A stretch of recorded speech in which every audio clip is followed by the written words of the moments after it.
Frank Morrison sat on his porch in the December cold, watching the first snow dust his father's barn.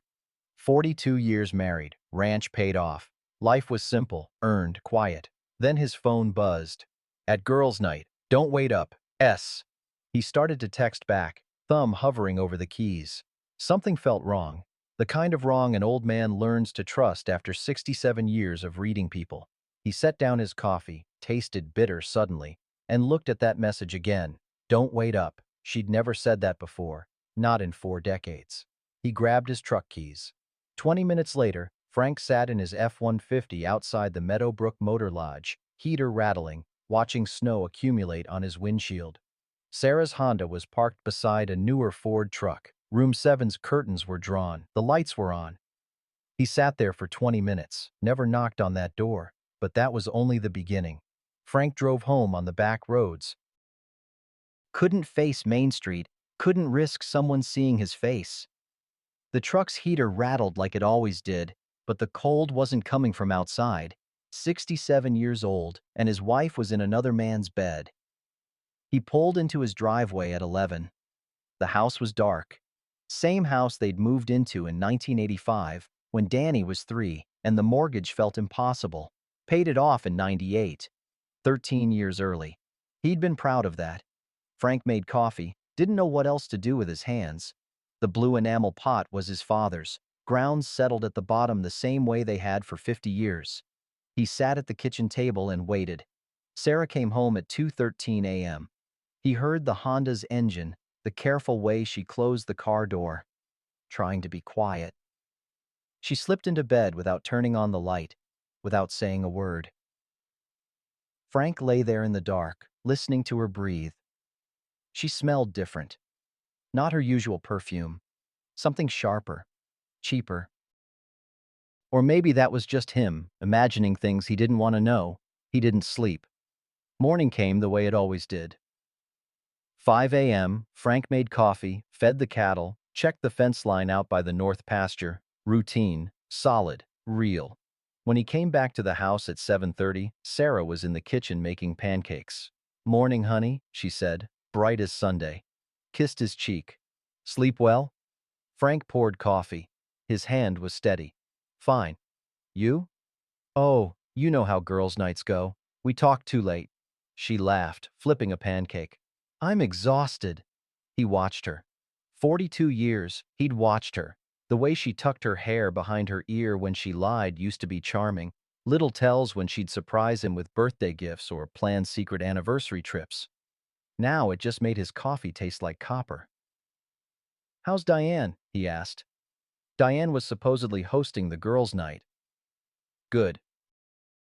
Complaining about Tom's snoring, Sarah set a plate in front of him. 3 pancakes, butter melting, syrup on the side. Same breakfast she'd made him 1,000 times. Frank ate.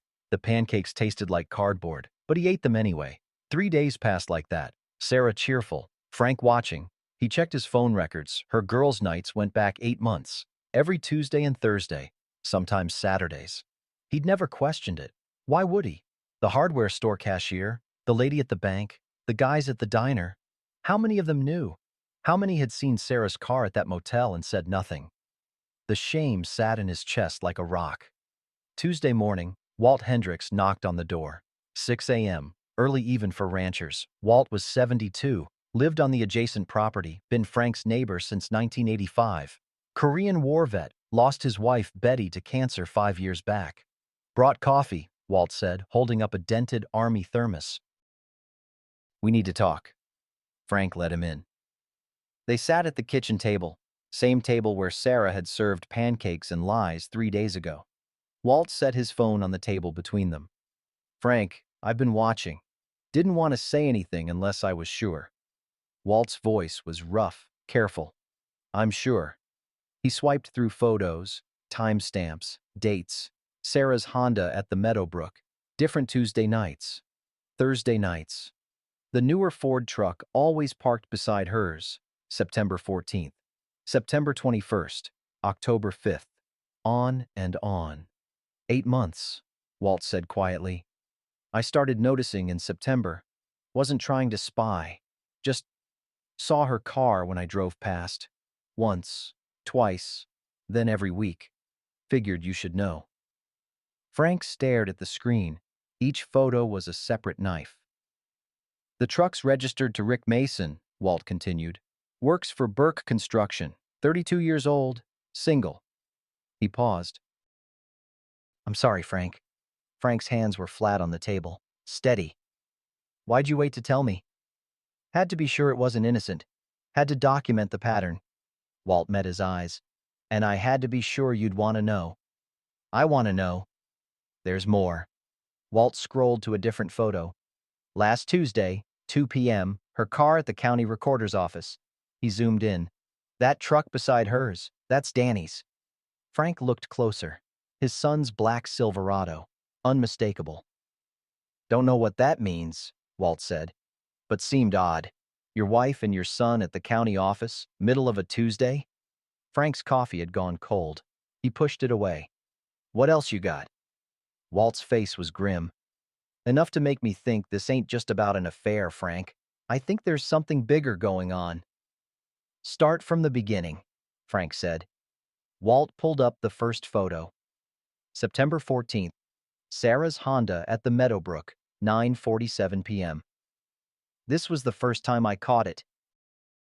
Was heading home from Eddie's poker night, took the long way. Saw her car, thought it was odd. He swiped. September 21st. Same spot, same time, give or take. Second time, I figured maybe she was meeting someone, friend in trouble, something innocent. Walt's jaw tightened. Third time, I knew better. October brought more photos. The pattern was precise. Tuesday nights, Thursday nights, occasional Saturdays. Always the same room, number 7. Always that Ford F-250 parked beside her Honda. Ran the plates, Walt said.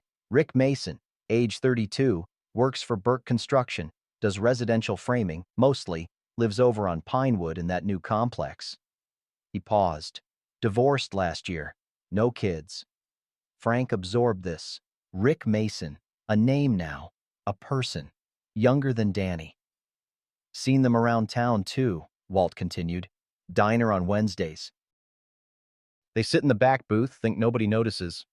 He pulled up more photos, daytime shots, Sarah and Rick having lunch, holding hands across the table. Dolores has been watching. She told me last month. Dolores knows? Frank's voice was flat. Half the town knows, Frank. Nobody wanted to be the one to tell you. Walt's expression was pained. People think they're being respectful, staying out of it, but I figure you deserve the truth. Frank stood up, walked to the sink, stared out the window at the barn. His father had built that barn in 1953, board by board, still standing, still solid. 8 months, Frank said to the glass. Yeah, every girl's night. Far as I can tell. Frank turned around. What about the county office? You said you saw her with Danny. Walt pulled up that photo.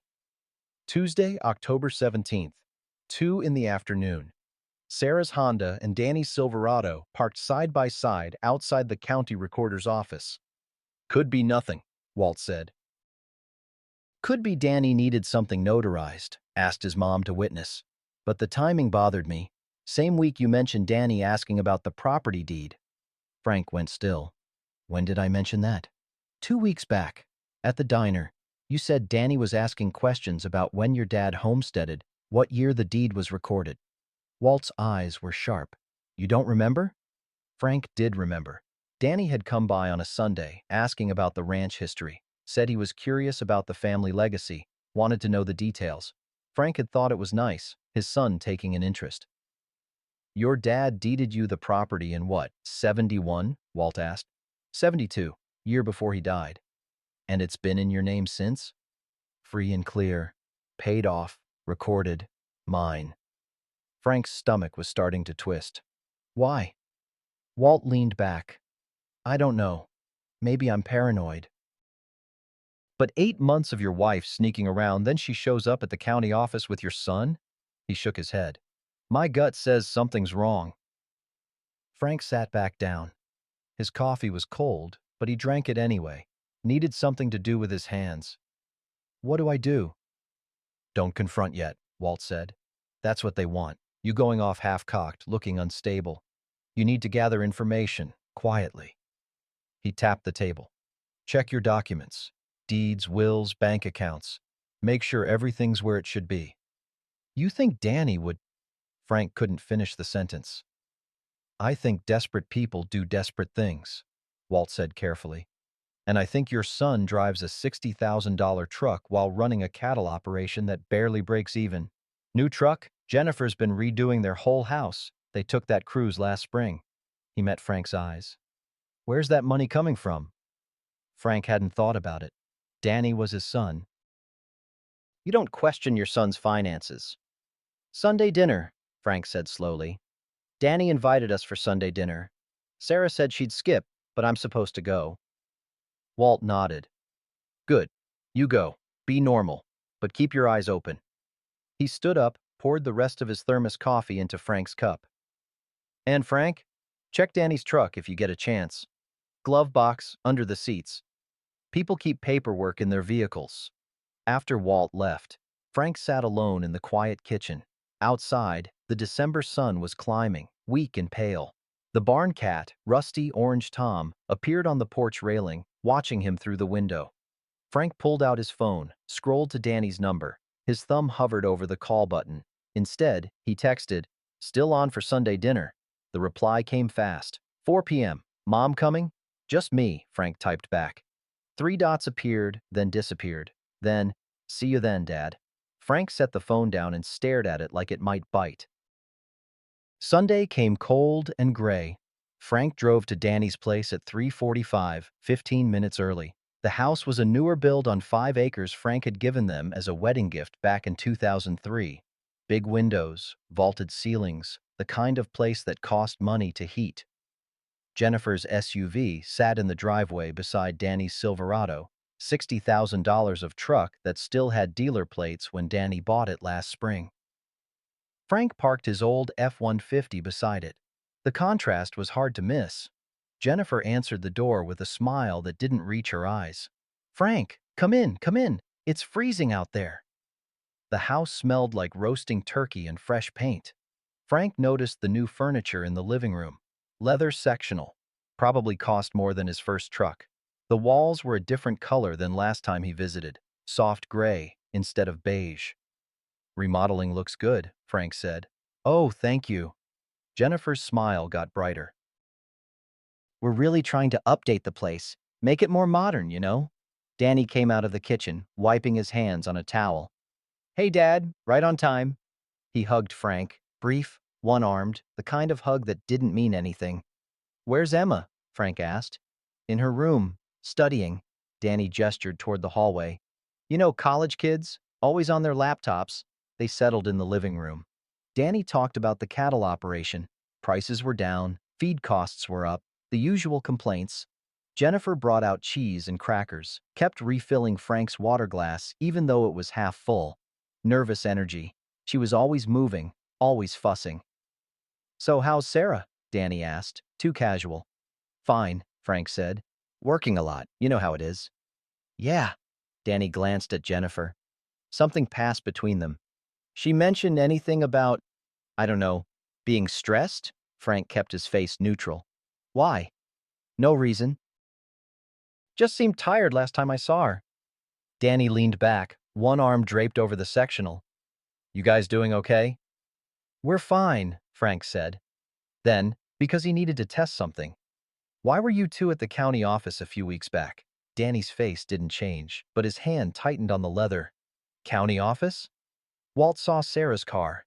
Said your truck was there too. Oh, that. Danny waved it off. Mom needed something notarized. I was in town, met her there, no big deal. What needed notarizing? Some paperwork, estate planning stuff, I think. Danny's voice got vaguer. You know, Mom, always worrying about that kind of thing. Frank filed that away. Estate planning, that was new. Dinner was at 4:30. Turkey, mashed potatoes, green beans, rolls. Emma came out of her room, hugged Frank properly. 2 arms, real warmth. She was 19, home from community college for the semester break. Had her grandmother's eyes but Frank's stubborn jawline. "Hey, Grandpa," she said quietly. "Hey, kiddo." She sat beside him at the table, kept glancing at him like she wanted to say something but couldn't. Jennifer dominated the conversation, talking about their cruise last spring, the all-inclusive resort, the excursions they'd taken. Danny added details about the snorkeling, the restaurants, the price of everything. Frank calculated silently. Cruise for two, all-inclusive excursions. Had to be $10,000. On top of the truck, the renovations, the new furniture. Business must be good, Frank said. Danny's fork paused halfway to his mouth. Doing all right, can't complain. Cattle prices are down, though. You said so yourself. Yeah, well. Danny took a bite, chewed slowly. We're managing, diversifying income streams, you know? Frank didn't know. Cattle operation was cattle operation. There were no income streams to diversify. After dinner, while Jennifer was cutting pie and Emma was clearing plates, Frank excused himself to the bathroom. Instead, he went out the front door. December dusk was settling in, temperature dropping fast. His breath came out in clouds. Danny's Silverado sat in the driveway, unlocked. People in small towns didn't lock their vehicles. Trusting. Frank opened the driver's door, glanced back at the house. No movement in the windows. The glove box first, registration, insurance card, owner's manual, and underneath, a manila folder. Frank pulled it out. His hands were shaking. Property deed. Morrison Ranch, 640 acres, original homestead 1952, recorded 1972 in Frank Morrison's name. Except this copy had a transfer document attached, dated November 30th, 3 weeks from now, transferring ownership from Franklin Morrison to Daniel Morrison. Frank's signature was at the bottom, except Frank had never signed this. He knew his own signature, 67 years of signing checks and documents and legal papers. This signature was close, but the F was wrong, too loopy, and he always crossed his T's with a slight upward angle. This one was flat, forged. Frank's vision tunneled. He set the deed aside, kept searching. Under the passenger seat, another folder, bank statements. Danny's checking account, 6 pages. Current balance, negative $847. Credit cards, 3 of them, all maxed. Total debt across the statements Frank could see, $180,000. Collections notices, loan default warnings, mortgage payment overdue. Frank's son was drowning. Center console, more papers, hotel receipts, Meadowbrook Motor Lodge, room 7, multiple dates, all matching Walt's photos, all paid for by Daniel Morrison. Danny was paying for Sarah's affair rooms. Frank sat there in the cold truck, papers spread across his lap, trying to breathe. The math was simple, brutal. Sarah's affair kept Frank destabilized, distracted, hurt. Danny used that distraction to forge documents, plan the property transfer. The affair wasn't just betrayal, it was conspiracy. A tool. His phone buzzed. Text from Danny. You okay out there? Pie's ready. Frank photographed everything. Deed, transfers, bank statements, hotel receipts. His hands shook so badly, the first few photos were blurred. He steadied himself, took them again. Clear, readable, evidence. He put everything back exactly as he'd found it. Closed the glove box, locked the center console, shut the truck door soft as prayer. Back inside, Frank ate apple pie. Jennifer asked if he was feeling all right. He looked pale. Frank said the cold got to him, that's all. Old bones, you know. Emma watched him, really watched him. She'd inherited his ability to see what people didn't say. Grandpa, she said quietly, while Danny and Jennifer were in the kitchen. Are you okay? Frank looked at her. 19 years old, still honest, still clean. Not yet, he said, but I will be. He left at 7, hugged Emma on the porch, told her he loved her. She hugged back hard. I love you too, Grandpa. Driving home, Frank's phone sat on the passenger seat, glowing with photos of his son's betrayal. The road stretched out dark and empty. Snow started falling, small flakes that disappeared on the windshield. 8 months of Sarah's affair, 3 weeks until a forged deed transferred his father's ranch out of his name. His son, his own goddamn son, erasing 40 years of Frank's life to pay off gambling debts or bad investments or whatever hole Danny had dug himself into. Frank pulled into his driveway at 7:40. The house was dark. Sarah was gone. Probably at the Meadowbrook, probably in Rick Mason's bed, probably thinking Frank was just a foolish old man who'd never figure it out. He sat in the truck, engine off, watching snow dust the barn his father built. Then he called Walt. "Need to see you," Frank said when Walt answered. "Tonight, I found it." Walt came over at 8:30. They spread the photos across Frank's kitchen table like crime scene evidence, which Frank supposed they were. "Jesus," Walt said, studying the forged signature. "That's amateur hour. Any handwriting expert would catch this." "Don't think they planned on anyone checking," Frank said. His voice was steady, cold. "They figured I'd just roll over." Walt examined the bank statements. 180 in debt. That's not gambling. That's sustained stupidity. He looked up. "What are you going to do?" "Confront them. Tonight." "Frank." "I know. You said don't confront." Frank stood, walked to the window. The barn was a dark silhouette against darker sky. "But I need to see their faces. Need to hear them try to lie to me." Walt was quiet for a moment. "Start with Sarah. See what she admits." "Don't mention the deed yet. Let's see if she volunteers it." "And if she doesn't?" "Then you know she's in it deep." Sarah came home at 10:15. Frank heard her car, the careful way she closed the door. She walked into the kitchen, stopped when she saw him sitting at the table. "Frank, you're still up. We need to talk." Something in his voice made her go still. "About what?"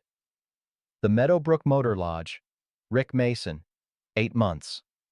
Frank kept his hands flat on the table. "I know, Sarah." Her face went through stages. Shock first, eyes wide, mouth open, then tears gathering, defensive, then something harder, defiant. "How long have you known? Does it matter?" "I—" She sat down across from him, didn't look at him. "It's not what you think. It's exactly what I think. You don't understand." Her voice cracked. "I've been lonely, Frank. You're always with the cattle, the barn, the fence lines. When's the last time we went anywhere?" "Did anything?" Frank just looked at her. 42 years, and this was her defense. "You made me do it." "Rick makes me feel alive again," she continued, tears starting now. "He listens to me. He sees me. When's the last time you really looked at me, Frank?"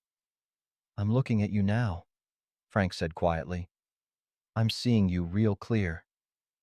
Sarah wiped her eyes. "I'm sorry. I am. I didn't mean for it to happen. It was one dinner, then another, and then 8 months. I know. Tuesday and Thursday nights. Saturdays sometimes." She nodded, not meeting his eyes. "Does Danny know?" Frank watched her face carefully. "What? No. Why would Danny—" She stopped, looked confused. "What does Danny have to do with this?" "You tell me. You were at the county office with him. October 17th. Sarah's face flickered. Just a second, but Frank caught it. "That was nothing. He needed something notarized. I was in town, helped him out." "What paperwork?" "I don't remember." Frank, why are we talking about Danny? This is about us. Any other secrets? Frank leaned forward. Financial, legal, anything else you want to tell me? "What are you talking about? You're not making sense." The ranch deed. You know anything about that? Sarah stood up fast, chair scraping.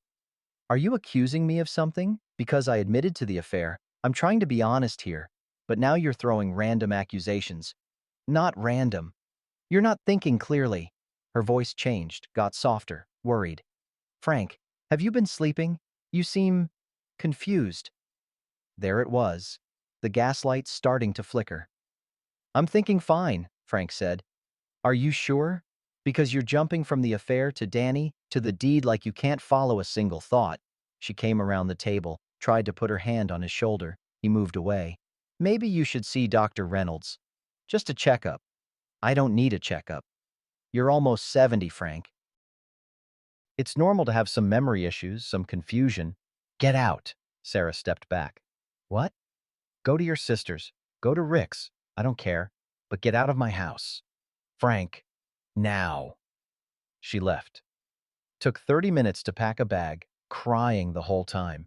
Frank sat at the kitchen table and didn't move, didn't help, didn't argue, just waited for her to leave.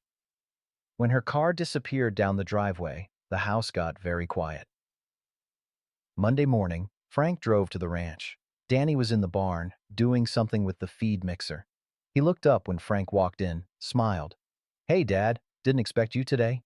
Found something in your truck, Frank said. No preamble, no warm-up. Sunday, while you were inside, the deed, forged signature. Danny's smile disappeared. What the hell were you doing in my truck? Talk to me. Why? You went through my truck? Danny's voice rose. You searched my vehicle like some kind of... What gives you the right? It's my signature. My property, my right. Frank stepped closer. Why, Danny? Danny's face went red. You're 67 years old. You can barely run this place anymore. Last week you asked me the same question 3 times about the cattle count. 3 times, Dad.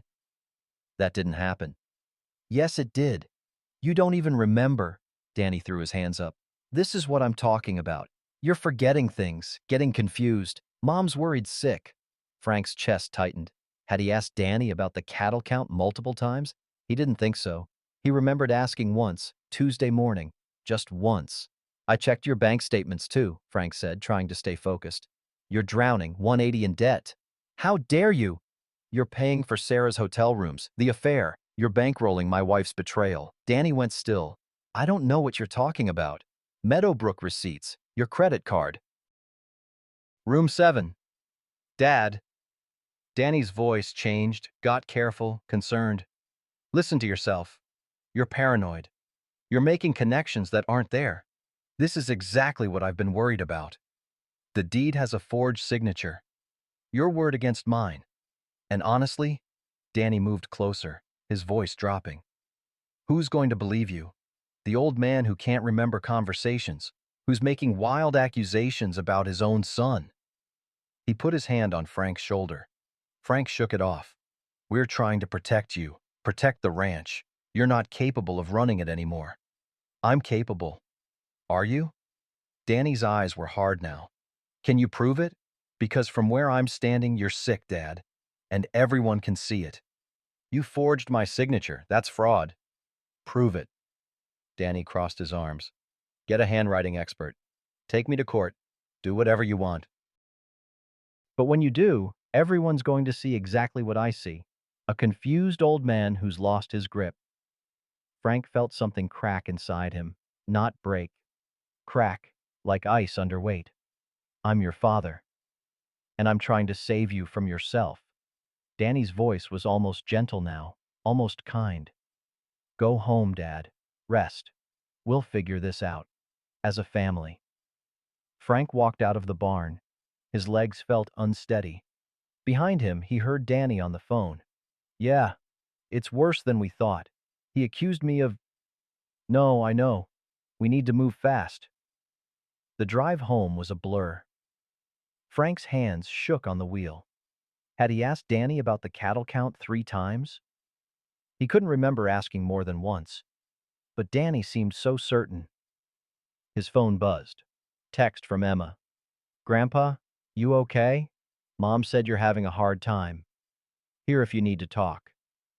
Another text, this one from Sarah's sister Beth. Frank, Sarah told me what's happening. Praying for you. Dementia is so hard on families. Dementia. Frank pulled over on the side of the road, snow falling around the truck. Put his head against the steering wheel. Maybe they were right. Maybe he was losing it. 67 was old. His father had died at 73. Maybe this was how it started. Confusion, paranoia, accusations. But the photos on his phone didn't lie. The forged signature was real. The debt was real. Wasn't it? Frank sat there in the cold, the engine running, wondering if his own mind could be trusted anymore. The rumors spread like winter flu. Fast, invisible, everywhere. Tuesday morning, Frank needed fence wire from the hardware store. Simple errand. He'd been going to Morrison's Hardware, no relation, for 40 years. Knew the aisles by heart. He was in the back section, looking at galvanized wire, when he heard voices from the next aisle over. Paint section. Two men talking. Heard Morrison's losing it, one said. Family's got to step in, take over the ranch. Shame, the other replied. Good man once, but you get to that age, mine starts going. My uncle went that way, started accusing people of stealing from him, hiding his things. Turned out it was dementia. How old's Frank? 70? Close enough. And all alone out there. That's when it gets bad. No one around to keep him grounded. Frank stood frozen, wire coil in his hands. The metal was cold through his gloves. Wife left him, I heard, the first man continued. Couldn't take it anymore. He was getting paranoid, suspicious. Can't blame her. My aunt dealt with that for years before they finally put Dad in a home. Frank set down the wire coil, carefully, quietly. He walked around to the paint aisle. Both men stopped talking. Earl Hutchins and Pete something or other. Frank knew Earl from church. 40 years of sitting 6 pews apart. Frank, Earl said, face going red. Didn't see you there. Heard you fine, though, Frank said. Silence. Pete looked at his shoes. Earl cleared his throat. How you doing, Frank? Holding up okay? The pity in his voice was worse than the gossip. I'm fine, Frank said. Mine's fine. Memory's fine. Everything's fine. Sure, of course. Earl nodded too much, too fast. Well, we should let you take care, Frank. They left, quickly, whispering as they went. Frank bought his wire from a young clerk who spoke slowly, loudly, like Frank was deaf or simple. You find everything okay, sir?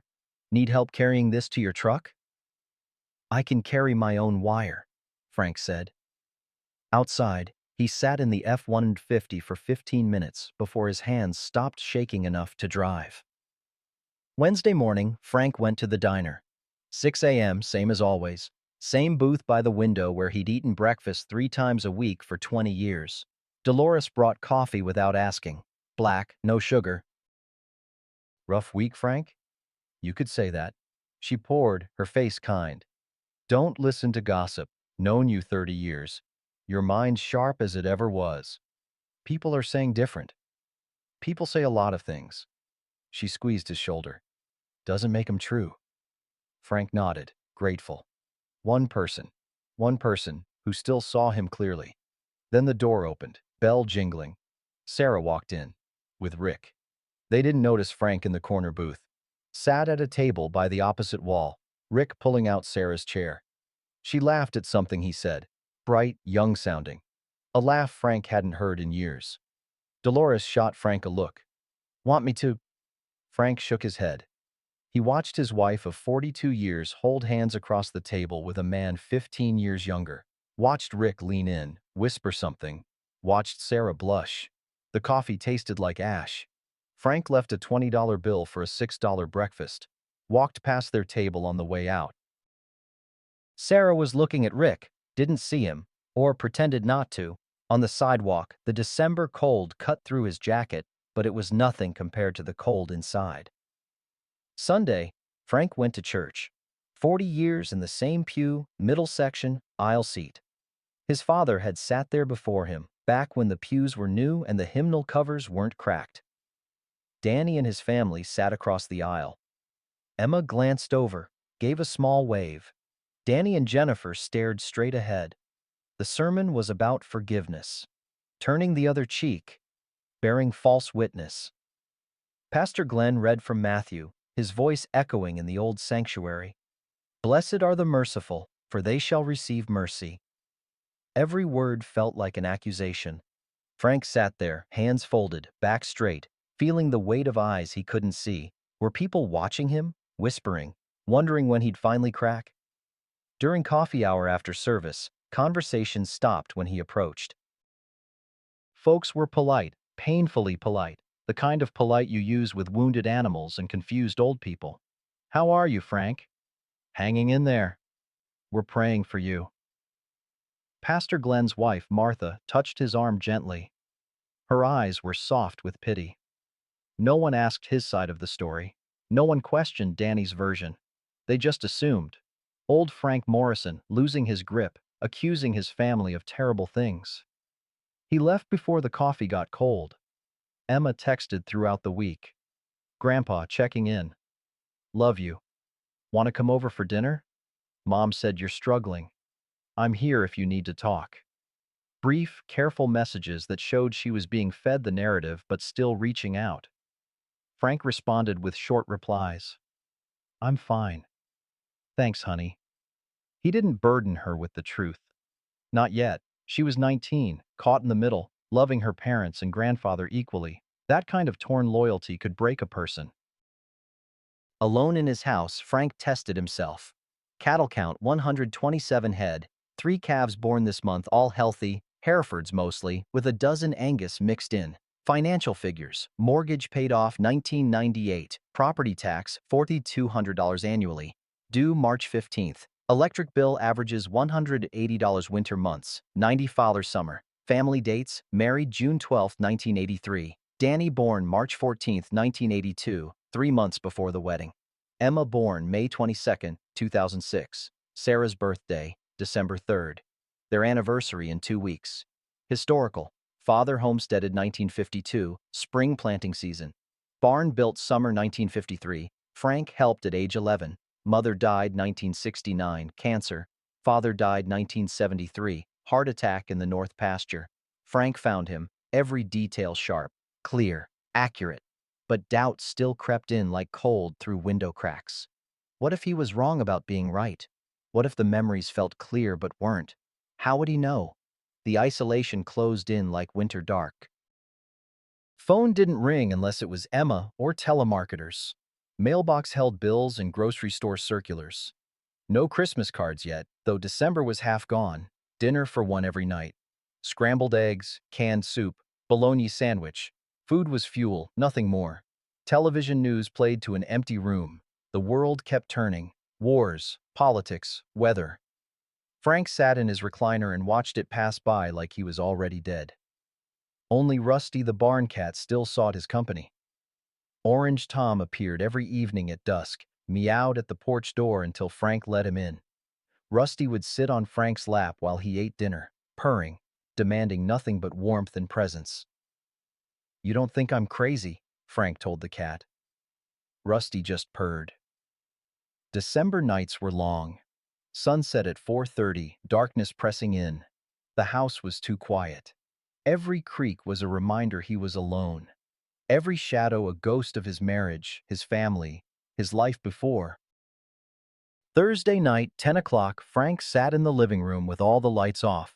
The gun safe was open.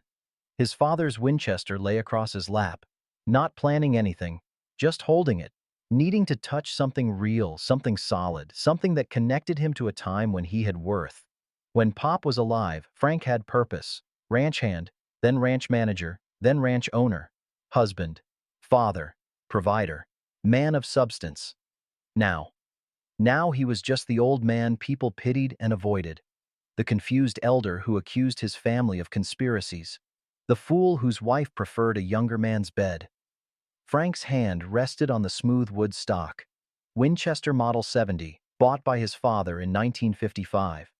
Still fired true, still had purpose. Unlike Frank, he sat in the dark, gun heavy across his knees, wondering if Danny was right. Maybe he should just sign everything over, move to town, disappear into one of those assisted living places where old people went to wait for death. Clean, safe, supervised. The end of fighting. His phone glowed on the side table. The screen showed 10:47 p.m. Then, knock on the door. Sharp, urgent, real. Frank's head came up. For a second, he thought he'd imagined it. Ghost knocks for a ghost man. Another knock. Grandpa? Emma's voice. Frank set the Winchester aside, stood on legs that had gone stiff from sitting, opened the door. Emma stood on the porch, face wet with tears, coat not even buttoned right. She was shaking, from cold or fear or something worse. Grandpa, her voice broke. I recorded them. I have 8 recordings. You need to hear this. Frank pulled Emma inside. She was crying hard now, shoulders shaking. He guided her to the kitchen table, turned on the light, sudden and harsh after sitting in the dark. What happened? Are you hurt? No, I'm not. She wiped her face with her sleeve, trying to steady herself. Grandpa, I'm so sorry. I should have told you sooner. Weeks ago. But I needed to be sure. I needed proof. She set her phone on the table between them. The screen was cracked at the corner, but it worked. What proof? I've been recording them, Mom and Dad, since October. Her hands were shaking. I didn't know what they were planning at first. Just heard little things, weird conversations. So I started keeping track. Frank sat down slowly. How many recordings? 8. Emma pulled up her phone's voice memo app. The first one is October 15th. The last one is from this afternoon. She looked up at him, eyes red. They're planning to have you declared incompetent. There's a hearing scheduled, Monday morning. The room tilted slightly. Frank gripped the table edge. Monday. 4 days. Yes. Emma tapped the first recording. You need to hear them. Recording 1. October 15th, 10:30 p.m. Danny's kitchen. Danny's voice, muffled but clear. The old man's losing it. We need to move fast. Jennifer. What if he fights? Danny. He won't. Too proud. He'll hide at home. Won't show up to court. Then it's just paperwork. Jennifer. And the lawyer's sure about this? Danny. Barlow says it's airtight. We show a pattern of confusion, get a doctor's testimony, boom, incompetent, then we transfer everything. The recording ended. Frank's hands were flat on the table. Keep going. Recording 2, October 22nd, 4:15 p.m. Phone call on speaker. Danny's voice. Yeah, we need a psych evaluation, someone who'll testify however we need. Unknown male voice. Doctor, Reynolds owes me a favor. He'll write whatever report you want. Danny. How much? Male voice. 5 grand. Cash. Danny. Done. Recording. 3. November 1st, 3:20 p.m. Car ride. Jennifer. Your mom's still playing along?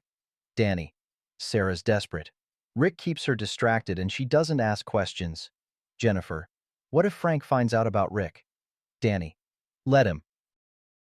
Makes him look more unstable. Jealous old man making accusations. Emma's voice, present tense, barely a whisper. I was in the back seat. They were driving me home from school. They forgot I was there. Recording 4. November 8th, 9:00 p.m. Living room. Danny. Hearing set. Monday the 18th. Barlow filed the petition this morning. Jennifer. What if Emma figures it out? Danny. She won't. She's too young.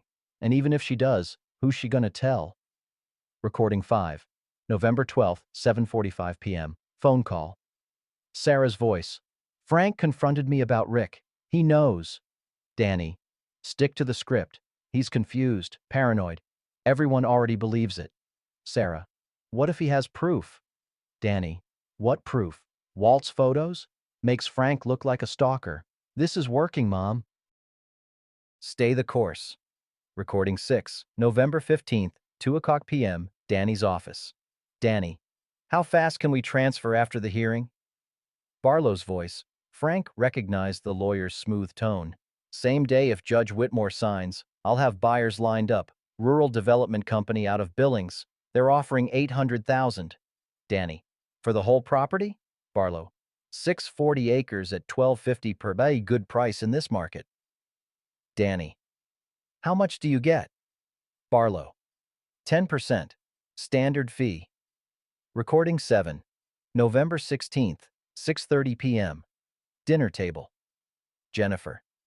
What if he shows up to the hearing? Danny. He won't. Too humiliated. But if he does, he'll sound exactly like we're saying. Paranoid, confused, making wild accusations. Danny laughed. It was an ugly sound. Danny. This time next week we're liquid. Pay off the credit cards, the mortgage, keep 200 for ourselves. Jennifer. What about Emma? Danny. She'll understand eventually, or she won't. Doesn't matter. Recording 8. That afternoon, 4 o'clock p.m. Danny.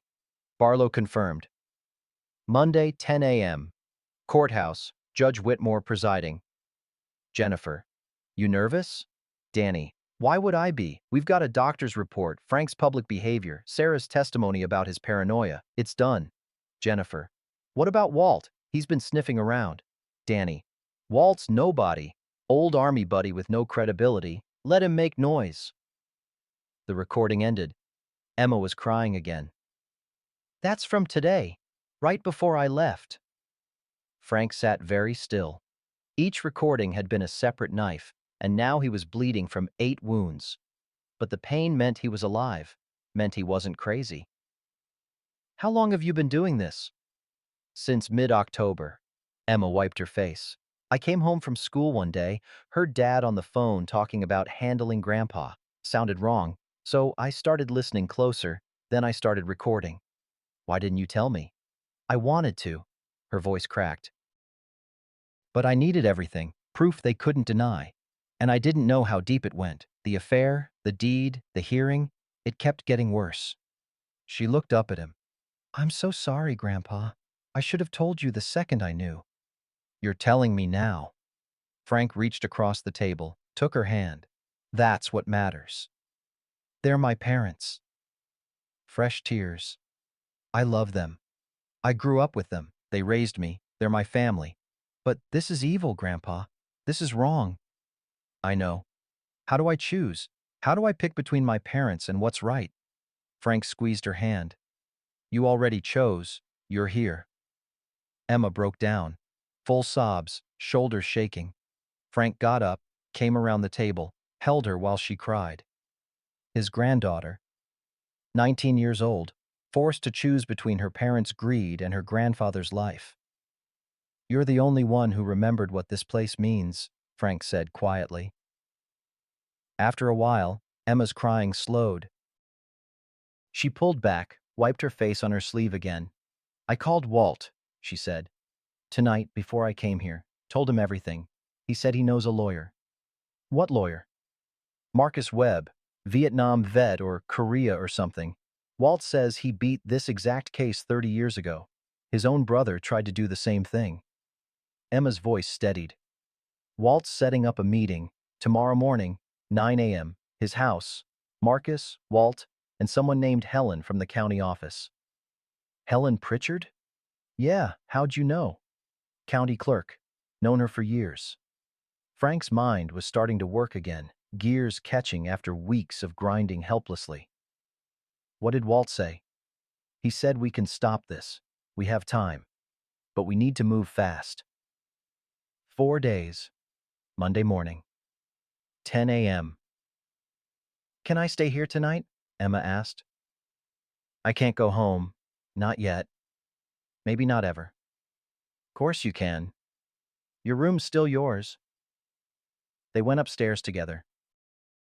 Emma's childhood room, pink walls faded from bright to soft, rodeo ribbons still pinned to the bulletin board from 4-H competitions years ago. The bed had the same quilt Emma's grandmother made, Sarah's mother, before she died in 2001. I always loved this room, Emma said softly. It's still yours. Always will be. She looked at him, eyes red and exhausted. What if they never forgive me? Then they don't forgive you. Frank touched her shoulder. But you'll forgive yourself. That's what matters. After Emma was settled, Frank went back downstairs. Sat at the kitchen table with her phone, played through the recordings again. 8 conversations. 8 pieces of evidence that proved he wasn't crazy, wasn't confused, wasn't losing his mind. His son's voice, cold and calculating, planning to steal everything Frank's father had built. His wife's voice, coordinating with Danny, using the affair as a weapon. Jennifer's voice, worried only about getting caught. And Emma's courage, recording it all, knowing it would destroy her family, but doing it anyway because it was right. Frank looked at the Winchester still sitting on the living room chair where he'd left it when Emma knocked. 20 minutes ago, he'd been considering surrender, wondering if the world was right and he was wrong, questioning his own mind. Now he had proof. Now he had allies. Now he had 4 days to fight back. Frank called Walt. "She showed you?" Walt answered immediately, voice alert despite the late hour. "All 8. Then you know about Monday." "Yeah. Tomorrow, 9 a.m. Bring the recordings. Marcus needs to hear them." Walt paused. "Frank, we're gonna win this. You hear me? We're gonna win." Frank looked out the window at the barn, dark against darker sky. His father's barn, built board by board in 1953 when land meant something and a man's word was his bond. "Yeah," Frank said. "We are." He hung up, sat in the quiet kitchen, and for the first time in months, Frank Morrison felt something he'd almost forgotten: hope. Saturday morning, 9 o'clock sharp, Frank and Emma pulled up to Walt's house. Two other vehicles were already there, a silver Honda CR-V and an old Chevy pickup that had seen better decades. Walt answered the door before they knocked. "Come on in. Coffee's on." The kitchen smelled like percolator coffee and wood smoke from the stove. Two people sat at Walt's table, a woman in her late 60s with gray hair pulled back and a man about the same age wearing a flannel shirt and wire-rimmed glasses.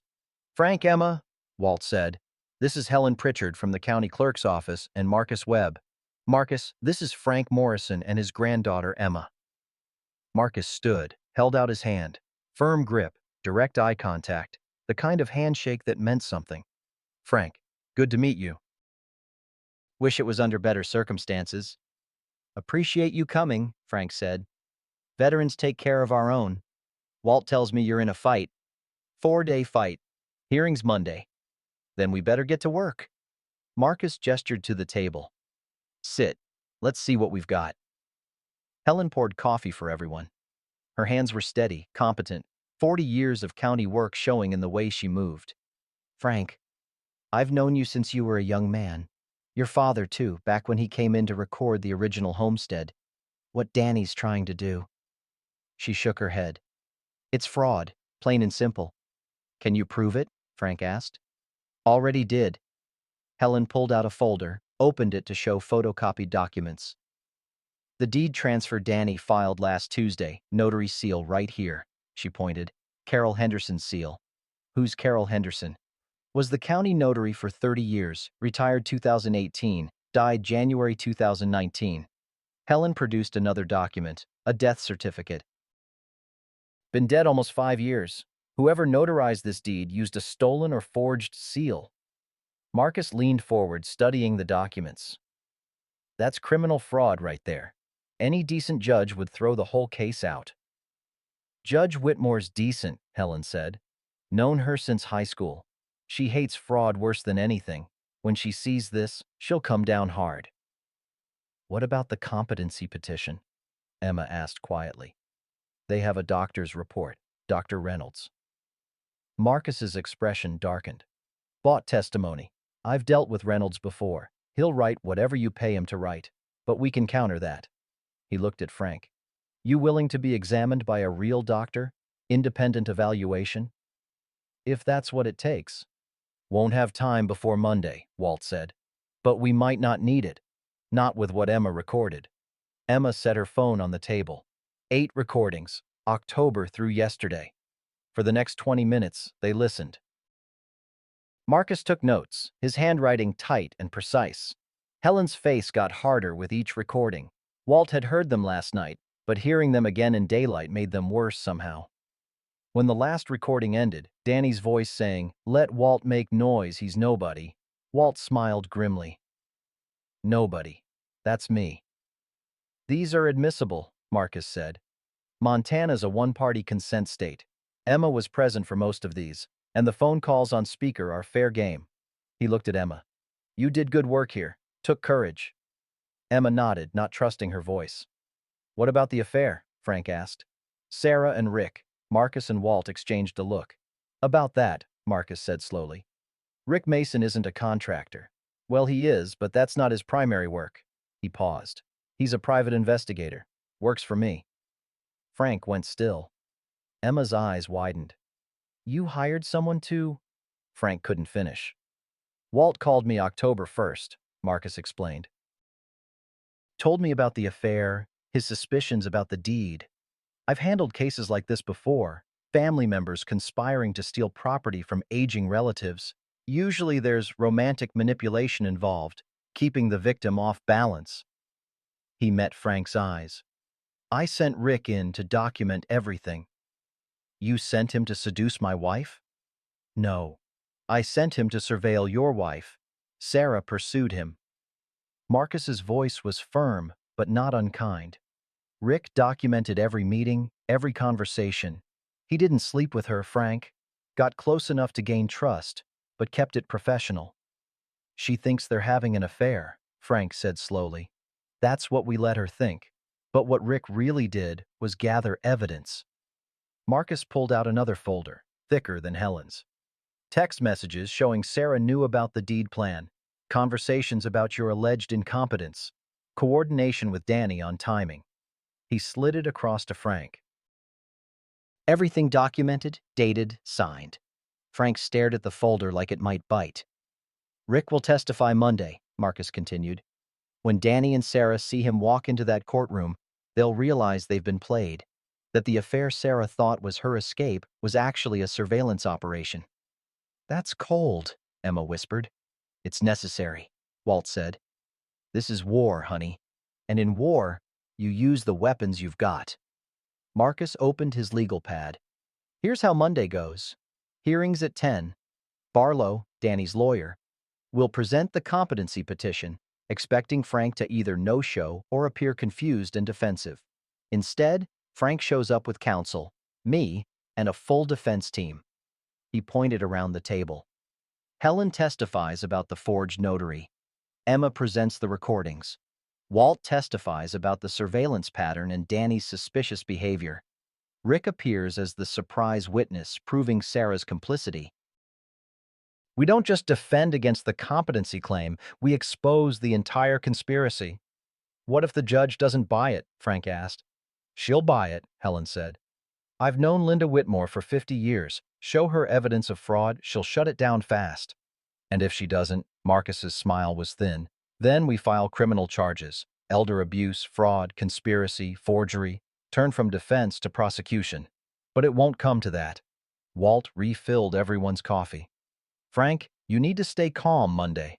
Answer questions simply. Don't over-explain. Let the evidence speak. Can you do that? Marcus asked. Frank thought about his father, building the barn in 1953. Thought about 40 years of working that land. Thought about Emma, 19 years old, risking everything for what was right. Yeah, Frank said. I can do that. Marcus closed his legal pad. Then let's win this thing. Monday morning. Snow fell light and steady. Frank wore his good shirt, the one he saved for funerals and weddings. Emma sat beside him in the truck, quiet. Behind them, Walt followed in his pickup, Marcus and Helen riding with him. The county courthouse was a squat brick building from the 70s, wood paneling inside and fluorescent lights that hummed. Courtroom 3B had a sign taped to the door. Morrison Competency Hearing, 10:00 a.m. Danny, Sarah, and a man in an expensive suit were already inside when Frank walked in. The man had to be Barlow, slicked back hair, leather briefcase, the look of someone who charged $400 an hour. Danny's face went slack when he saw Frank, then paler when he saw Marcus, Walt, Helen, and Emma file in behind. Dad, Danny started. You didn't need to. Sit down, son, Frank said quietly. Judge Whitmore entered at 10 sharp. Woman in her 60s, gray hair, sharp eyes behind reading glasses. She looked over the packed courtroom with evident surprise. This is a competency hearing, not a town meeting, she said dryly. Counselor Barlow, you're representing the petitioner? Barlow stood. Yes, Your Honor. Daniel Morrison, petitioner, seeking a determination of incompetence for his father, Franklin Morrison, age 67, for the purpose of— I can read the filing, Counselor. Judge Whitmore looked at Frank. Mr. Morrison, are you represented? Marcus stood. Marcus Webb for the respondent, Your Honor. We contest these proceedings as fraudulent. Barlow's head snapped around. Fraudulent? Your Honor, this is— I'll hear Mr. Webb's objections. Judge Whitmore folded her hands. Proceed. Marcus walked to the bench, handed up a folder. Your Honor, the property transfer document filed in conjunction with this petition contains a forged notary seal. County Clerk Helen Pritchard will testify. Helen was sworn in. She presented the deed, the death certificate, 30 years of county records distilled into 2 minutes of devastating testimony. Carol Henderson died January 2019, Helen concluded. This seal is fraudulent. Judge Whitmore examined the documents, her expression hardening. Mr. Barlow, did you review the supporting documents before filing? My clients provided. Barlow was sweating now. Your Honor, Marcus continued, we have additional evidence of conspiracy. He nodded to Emma. Emma came forward, hands shaking but voice steady. I'm Emma Morrison, Danny's daughter, Frank's granddaughter. She held up her phone. I recorded 8 conversations over the past 6 weeks. My father and mother planning this hearing, coordinating with Dr. Reynolds for false testimony, discussing how to steal my grandfather's property. Objection. Barlow stood. Those recordings. Montana's a one-party consent state, Marcus said. Perfectly legal? Judge Whitmore listened to 3 of the recordings. Her face could have been carved from stone. Danny's voice filled the courtroom. The old man won't fight, too proud. This time next week, we're liquid. When the 3rd recording ended, Judge Whitmore removed her glasses. Mr. Barlow, do you wish to continue? Before Barlow could answer, the courtroom door opened. Rick Mason walked in. Sarah made a small sound. Danny half stood, then sat back down. Rick was sworn in. Richard Mason, licensed private investigator, employed by Marcus Webb since October 1st. Investigator? Sarah's voice was barely a whisper. Rick testified for 5 minutes. Every meeting documented, every conversation about the deed recorded. Text messages between Sarah and Danny planning the conspiracy, saved and logged. Did Mrs. Morrison know about the property transfer plan? Marcus asked. Yes, she discussed it multiple times. She knew. Sarah put her face in her hands. Barlow stood. Your Honor, I move to withdraw as counsel. I was not made aware of these circumstances by my clients. Granted, Judge Whitmore said. And Mr. Barlow, you're lucky I'm not sanctioning you. She turned to Danny and Sarah. This hearing is dismissed. The competency petition is denied. Furthermore, I'm referring this matter to the district attorney for potential criminal prosecution. Her gavel came down hard. Fraud, conspiracy, attempted elder abuse. You should both get lawyers, real ones.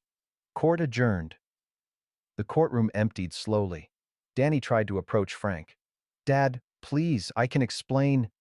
Frank walked past him. Didn't stop. Didn't look back. Outside on the courthouse steps, snow was still falling.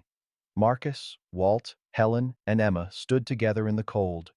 It's over, Helen said softly. The deed stays yours, Marcus confirmed. I'll make sure it's recorded properly tomorrow. Emma hugged Frank, hard and long. You did it, Grandpa. Danny emerged from the courthouse, coat unbuttoned, face pale. He stood at the top of the steps, looking down at them. I'm still your son, Danny said. Frank looked at him for a long moment, saw a stranger wearing his son's face. No, Frank said. You're not. He turned and walked to his truck. Didn't look back. Spring came slow but sure. Snow melted first in the south-facing pastures, then along the fence lines, finally in the shadowed places where winter held on longest. By April, the land was green again. Frank stood on his porch at dawn, coffee steaming, watching Emma repair a fence section his father had built in 1952. She'd come home for good in January, taking spring semester off from community college to learn the ranch. Maybe she'd go back, maybe she wouldn't. Either way, she was here now, and the land knew her. Walt's truck pulled up the drive, same dented army thermos in his hand. Morning. Morning. They stood together in comfortable silence, watching Emma work. She had the technique down now, setting posts the old way, wire tight but not too tight, checking alignment by eye instead of level. She's good, Walt said. She's better than good. The legal aftermath had been swift. Divorce papers signed in February, Sarah getting nothing. She'd moved to her sister's place in Idaho, 3 states away. Frank had declined to press criminal charges. Marcus had argued for prosecution, but Frank refused. Danny was punished enough. Living in a studio apartment, working construction, reputation destroyed in a town where reputation was everything. Jennifer had divorced him separately, taken what little was left. Emma hadn't spoken to her parents since that day in court. Christmas had been just Frank and Emma and Walt eating turkey at Frank's table, 3 people who'd become family by choice rather than blood. In March, Frank had driven to Marcus's office in town. Emma came with him. The paperwork was already prepared. "You're sure about this?" Marcus had asked. "I'm sure." Frank signed. Emma signed. Marcus witnessed half the ranch, 320 acres, deeded to Emma Morrison outright. The other half placed in irrevocable trust for Emma's future children, if she had any. Frank retained a life estate on the house and barn, his to live in as long as he breathed. Emma had cried, "Grandpa, this is too much." "It's exactly right," Frank had said. "You earned it. You were the only one who remembered what it means." Now, mid-April, the ranch hummed with the rhythm Frank's father had established 70 years ago.